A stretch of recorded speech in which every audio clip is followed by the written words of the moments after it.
हर हर महादेव। आज की इस पावन वीडियो में हम जानेंगे एक ऐसी दिव्य कथा जो प्रेम, भक्ति और आस्था का अद्भुत संगम है। यह कथा माता तुलसी और भगवान विष्णु के विवाह की है, जिसे हम तुलसी विवाह के नाम से जानते हैं। कहते हैं जिस घर में तुलसी विवाह मनाया जाता है वहाँ सुख, शांति, समृद्धि सदैव बनी रहती है। तो चलिए भक्ति भाव से सुनते हैं तुलसी विवाह की पवित्र कथा, जिसमें भगवान विष्णु के साथ साथ महादेव की भी भूमिका रही है। बहुत समय पहले पृथ्वी पर एक असुर हुआ, जलंधर। वह समुद्र से उत्पन्न हुआ था और भगवान शिव के वरदान से अत्यंत शक्तिशाली बना। उसकी पत्नी थी वृंदा, जो भगवान विष्णु की परम भक्त और पतिव्रता स्त्री थी।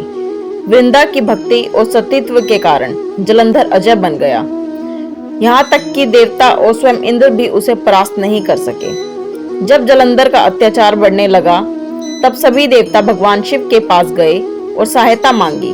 महादेव ने जलंधर से युद्ध किया, परंतु वृंदा के सतीत्व के प्रभाव से जलंधर बार बार जीवित हो जाता था।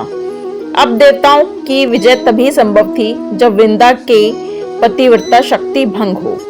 देवताओं के आग्रह पर भगवान विष्णु ने एक योजना बनाई। उन्होंने जलंधर का रूप धारण किया और वृंदा के सामने स्थित हुए। वृंदा ने उन्हें अपना पति समझकर उनका स्वागत किया, लेकिन जब उसे सच्चाई का पता चला कि यह भगवान विष्णु हैं, तो उसका हृदय टूट गया। वृंदा ने क्रोध और दुख में भगवान विष्णु को श्राप दिया। हे विष्णु, आपने मेरे सतीत्व को भंग किया है, इसलिए आप शिला रूप में परिवर्तित हो जाएं। भगवान विष्णु ने वह श्राप स्वीकार किया और शालिग्राम बन गए। उसी क्षण जलंधर युद्ध में मारा गया। जब यह सब हुआ तब भगवान महादेव प्रकट हुए। उन्होंने वृंदा से कहा, वत्स, यह सब ब्रह्मांड की रक्षा के लिए हुआ है। विष्णु तुम्हारा अपमान नहीं बल्कि संसार को विनाश से बचाया है। वृंदा के प्राण त्यागने के बाद महादेव ने आशीर्वाद दिया, हे वृंदा, तुम्हारा नाम सदा पवित्र रहेगा। तुम पृथ्वी पर तुलसी के रूप में पूजित होंगी और विष्णु सदा तुम्हारे साथ रहेंगे। इस प्रकार वृंदा तुलसी के रूप में उत्पन्न हुई, एक ऐसा पौधा जो हर घर में पूजनीय है। भगवान विष्णु ने वृंदा की भक्ति से प्रसन्न होकर वचन दिया, हर वर्ष जब मैं 4 महीने की योग निद्रा से जागूंगा, अर्थात देव उठनी एकादशी के दिन, मैं शालिग्राम रूप में तुमसे विवाह करूंगा। तभी से हर साल तुलसी विवाह मनाया जाता है। इस दिन तुलसी माता को 16 श्रृंगार से सजाया जाता है और शालिग्राम भगवान से उनका विवाह विधि विधान से किया जाता है।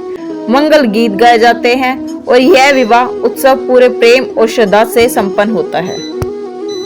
तुलसी विवाह केवल एक धार्मिक परंपरा नहीं, बल्कि यह भक्ति, निष्ठा और समर्पण का प्रतीक है। यह हमें सिखाता है प्रेम सच्चा केवल देह का नहीं बल्कि आत्मा का मिलन है। भगवान विष्णु और तुलसी माता का यह विवाह हमें याद दिलाता है कि जब भक्ति सच्ची हो तो स्वयं भगवान भी भक्त के प्रेम में बन जाते हैं। महादेव की कृपा, विष्णु की करुणा और तुलसी माता की भक्ति, तीनों मिलकर इस ब्रह्मांड में पवित्र प्रेम और शांति का संदेश देते हैं।